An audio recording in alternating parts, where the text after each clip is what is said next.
Hello students, आज की इस वीडियो में आपका स्वागत।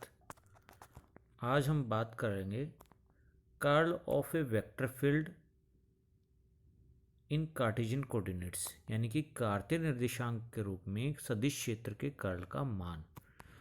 इससे पहले हमने वाले लेक्चर्स में स्टडी की थी curl of a vector field क्या होता है इसके बारे में। तो curl of a vector field in Cartesian coordinates को समझने से पहले हमें curl of a vector field को समझना होगा। कर्ल का मतलब क्या होता है इसके बारे में हमें स्टडी, जो हमने इससे पहले वाला जो वीडियो बनाया उसको आप स्टडी करें, उसको देखें तो आपको ज़्यादा अच्छा समझ में आ जाएगा। थोड़ा मैं यहाँ समझाने की कोशिश करता हूँ आपको। कर्ल का मतलब है जिस वेक्टर फील्ड में घूमने वाला इफेक्ट हो, यानी कि रोटेटिंग इफेक्ट हो। इसका मतलब क्या है कि अगर किसी वेक्टर फील्ड में अगर रोटेटिंग इफेक्ट होगा तो उस वेक्टर फील्ड का जो कर्ल है वो जीरो नहीं होगा। उस वेक्टर फील्ड का कर्ल क्या होगा, एग्जिस्ट करेगा, यानी कि वहाँ पर वेक्टर फील्ड का कर्ल होगा। ठीक है, यानी कि सबसे पहले हमें उस वेक्टर फील्ड में क्या होना चाहिए, रोटेटिंग इफेक्ट होना चाहिए, तभी हम उसका कर्ल निकाल सकते हैं। तो हमें curl of a vector field को स्टडी करने से पहले हमें एक ऐसी वेक्टर फील्ड लेनी होगी जिसमें वेक्टर फील्ड में रोटेटिंग इफेक्ट हो। यानी कि कर्ल ऑफ वेक्टर फील्ड को स्टडी करने के लिए हमें क्या करना पड़ेगा, एक रोटेटिंग इफेक्ट वाले वेक्टर फील्ड के ऊपर विचार करना होगा। और वो वेक्टर फील्ड कैसा होना चाहिए, वह वेक्टर फील्ड क्या होना चाहिए, यूनिफॉर्म नहीं होना चाहिए, है ना, अर्थात नॉन यूनिफॉर्म वेक्टर फील्ड होना चाहिए। तो इसको हम एक एग्जांपल से समझते हैं। सपोज करें कि कोई एक आप देख रहे हैं, एक इस तरीके से हम एक वेक्टर फील्ड की हम बात करें, नीचे से स्टार्ट कर रहे हैं, ऊपर की तरफ जा रहे हैं हम ऐसे, ये कोई वेक्टर फील्ड है। ठीक है, जैसा आप देख रहे हैं इसमें हम नीचे है ना, नीचे की तरफ वेक्टर फील्ड का मैग्नीट्यूड ज़्यादा है, और जैसे जैसे हम ऊपर जा रहे हैं उसका मैग्नीट्यूड क्या हो रहा है, कम होता जा रहा है। तो इस वेक्टर फील्ड में रोटेटिंग इफेक्ट होगा। ये आप देख रहे हैं नीचे की तरफ, आप ये तो क्या है, इसका मैग्नीट्यूड ज़्यादा, जैसे जैसे हम ऊपर जा रहे हैं इसका मैग्नीट्यूड क्या हो जाएगा, कम होता जा रहा है। ऐसा कोई हम वेक्टर फील्ड ले रहे हैं। ठीक है, तो ऐसे वेक्टर फील्ड को रोटेटिंग इफेक्ट जानने के लिए हमें क्या करेंगे, इसमें हमें इसके अंदर एक कोई पॉइंट हमें लेना होगा। सपोज करें यहाँ पर कोई पॉइंट ले लें, ऐसा पॉइंट लेना होगा। उस पॉइंट के ऊपर हमें क्या होगा, एक इनफाइनाइट डेसिमल एरिया लेना होगा, कोई एरिया लेना होगा, और उस इनफाइनाइट डेसिमल एरिया का हमें क्या होगा, लाइन इंटीग्रल निकालना होगा। और curl of a vector field भी यही कहता है। Curl of a vector field क्या कहता है कि line integral of infinite decimal small element per unit area, उस पॉइंट के ऊपर। ठीक है ना, तो उसको हम क्या कहेंगे, कर्ल कहेंगे। और curl of a vector field एक वेक्टर क्वांटिटी होगी इसका, और इसका जो डायरेक्शन है, इसके डायरेक्शन को हम दाएं हाथ के नियम से निकाल सकते हैं। ठीक है ना, दाएं हाथ का नियम आप इससे पहले वाली वीडियो में हमने दिखाया है। तो इस प्रकार के वेक्टर फील्ड में क्या होना चाहिए, रोटेटिंग इफेक्ट होना चाहिए। ठीक है, यानी कि curl of a vector field निकालने के लिए उस वेक्टर फील्ड में हमें रोटेटिंग इफेक्ट होना चाहिए। ठीक है, आप यहाँ पे अब इसको समझने के लिए अपन देखते हैं कि अगर इस प्रकार के कोई फील्ड में, जिसमें मान लो इसको ये कोई वेक्टर वेलोसिटी है, यहाँ पर हम एक टुकड़ा रख दें, कोई टुकड़ा रख दें, तो यह टुकड़ा एंटी क्लॉकवाइज डायरेक्शन में होगा, घूमेगा, या क्लॉकवाइज डायरेक्शन में घूमेगा, ये हम देखेंगे। आप देख रहे हैं कि जैसे इधर ऊपर की तरफ जाएंगे तो इसका क्या होगा, वेलोसिटी कम होता जाएगा, तो ये क्या करेगा, ऐसे घूमेगा, ये होगा एंटी क्लॉकवाइज की तरफ घूम जाएगा। और इसमें क्या होगा, रोटेटिंग इफेक्ट होगा। कौन सी डायरेक्शन में होगा, एंटी क्लॉकवाइज में, इस डायरेक्शन में रोटेटिंग इफेक्ट होगा, जैसा आप इसमें अपन देख रहे हैं। अगर हमें कोई पॉइंट लिया है, इसमें अगर कोई पॉइंट लिया है और उस पॉइंट पर कोई वेक्टर फील्ड है, इसको अपन यूँ समझें,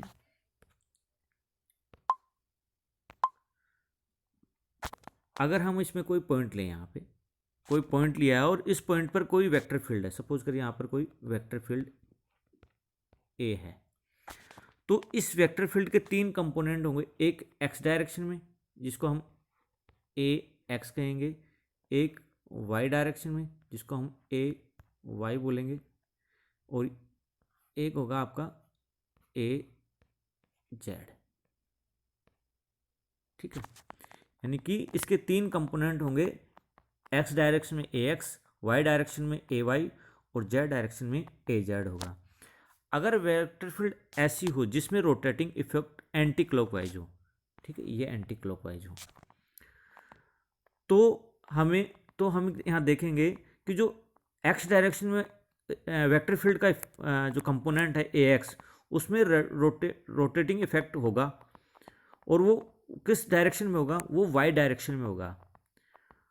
और इसी प्रकार से जो ए वाई का वेक्टर ए है, उसका ए वाई जो कंपोनेंट है, वो उसका रोटेटिंग इफेक्ट किस डायरेक्शन में होगा, इस तरीके से होगा। यहाँ एक्स का तो वाई डायरेक्शन में और वाई डायरेक्शन का एक्स डायरेक्शन में होगा। इसका मतलब अगर किसी रोटेटिंग फील्ड के अंदर किसी फील्ड का कर्ल निकालें तो इसके एक्स कंपोनेंट का rate of change y direction में आएगा। ठीक है, एक्स कंपोनेंट का रेट ऑफ चेंज, क्योंकि इस तरीके से जा रहा है, ये एक्स डायरेक्शन का रेट ऑफ चेंज किस में, वाई डायरेक्शन में हो रहा है, और वाई डायरेक्शन का रेट ऑफ चेंज किस डायरेक्शन में हो रहा है, एक्स डायरेक्शन में हो रहा है, इस तरीके से। ठीक है ना, ये तो हमें कर्ल ऑफ वेक्टर फील्ड के मैथमेटिकल पार्ट को निकालने के लिए हम इस या आप यहाँ पर एक डायग्राम देख रहे हैं, इस डायग्राम पर आप विचार करते हैं। ठीक है, ये आपको यहाँ पर ये डायग्राम दिया हुआ है। इसमें आप देख रहे हैं कि यहाँ ओ पॉइंट पर एक वेक्टर फील्ड हमने माना, और इसमें एक रोटेटिंग इफेक्ट है जो के L L M M N और एन के पथ पर रोटेट कर रहा है। ठीक है, ए जो वेक्टर फील्ड है, इस ए वेक्टर फील्ड का जो एक्स कंपोनेंट, एक्स डायरेक्शन में एक्स ए एक्स कंपोनेंट है, वाई डायरेक्शन में ए वाई कंपोनेंट है, और जेड डायरेक्शन में ए जेड कंपोनेंट है। तो ये एक्स वाई प्लेन तल में है, ये फील्ड क्या है, एक्स वाई तल में है। तो हमें क्या करना पड़ेगा, जो ये ओ पॉइंट, ओ बिंदु पर पॉइंट है, इसके चारों तरफ हमने क्या है, इसके चारों तरफ एक एरिया डिसाइड किया, और उसका लाइन इंटीग्रल हमें निकालना होगा। तो ओ से के एल पथ पे, और ओ से एल एम पथ पे, और ओ से एम एन पथ पे, और ओ से एन के पथ पर हम इसका लाइन इंटीग्रल निकाल देंगे। तो हमें क्या होगा, और उसको एरिया से डिवाइड कर देंगे, तो क्या आ जाएगा, हमें curl of that vector field, यानी कि ओ पॉइंट पर ए के कर्ल का मान आ जाएगा।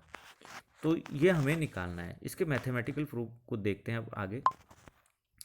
इस डायग्राम को आप देख लें, क्योंकि बार बार इसको हम इसमें आप थोड़ा सा मैं और आपको बताऊं, आप जब इसमें डायरेक्शन देखेंगे,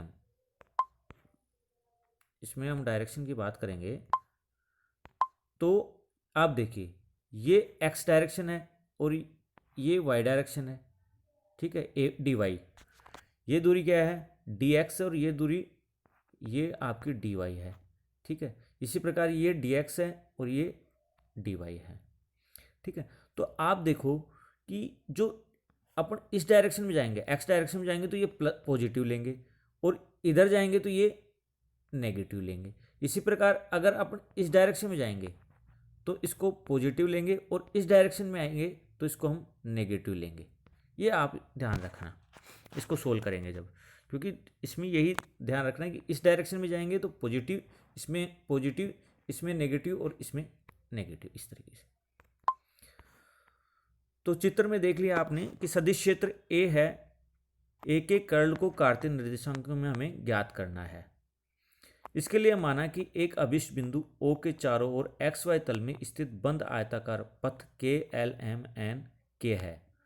माना इसका केंद्र बिंदु ओ पर है और सदिश क्षेत्र ए है, इस पर वेक्टर फील्ड क्या है, ए है ओ पॉइंट पर, और एक्स वाई जेड अक्षों के अनुदिश क्रमशः इसके जो वेक्टर फील्ड ए है, इसके घटक क्या होंगे, ए x A y A Z हैं।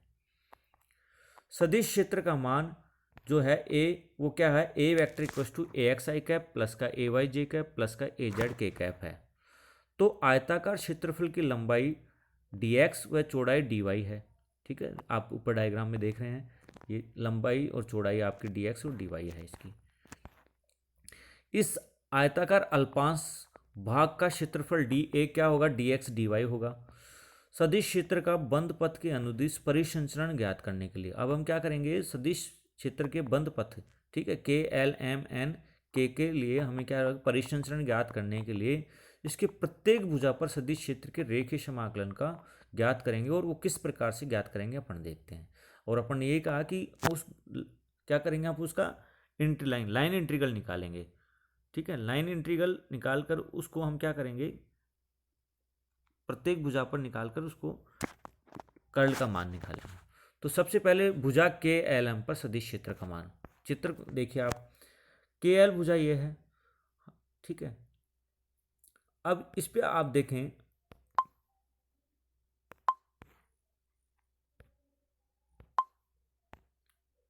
हमें कौन सी भुजा पे निकालना है, के एल भुजा पर।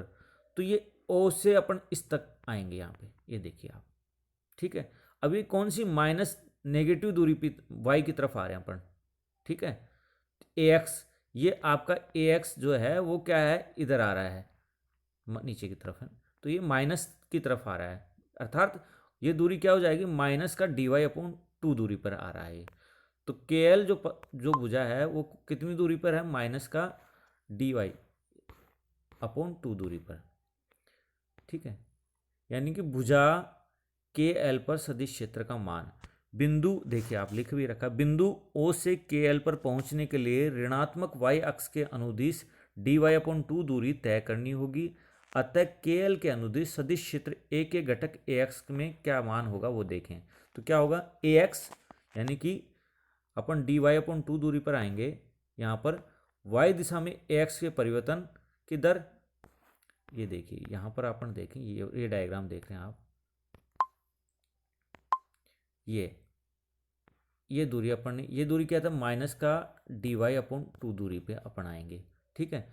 तो ये कौन सा आ रहा है, एक्स कंपोनेंट, ए एक्स वाई दिशा में इसका चेंज क्या आएगा, del A y upon del x, कितनी दूरी पर, ये देखिए आप, यही चीज़ अपन यहाँ पे लिख रहे हैं, ए एक्स प्लस का वाई दिशा में ए एक्स के परिवर्तन की दर, यानी कि A x del A x upon del y d y upon 2, और ये माइनस का इधर आ गया।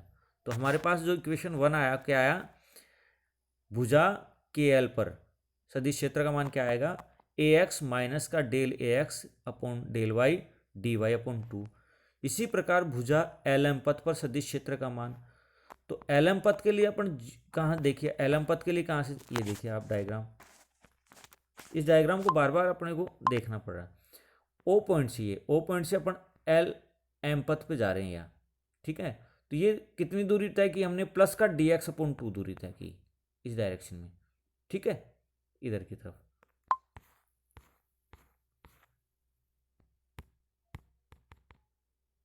भुजा एल एम पथ पर सदिश क्षेत्र का मान, बिंदु ओ से एल एम पथ पर पहुंचने के लिए हमें प्लस एक्स दिशा में डी एक्स अपॉन 2 दूरी तय करनी होगी।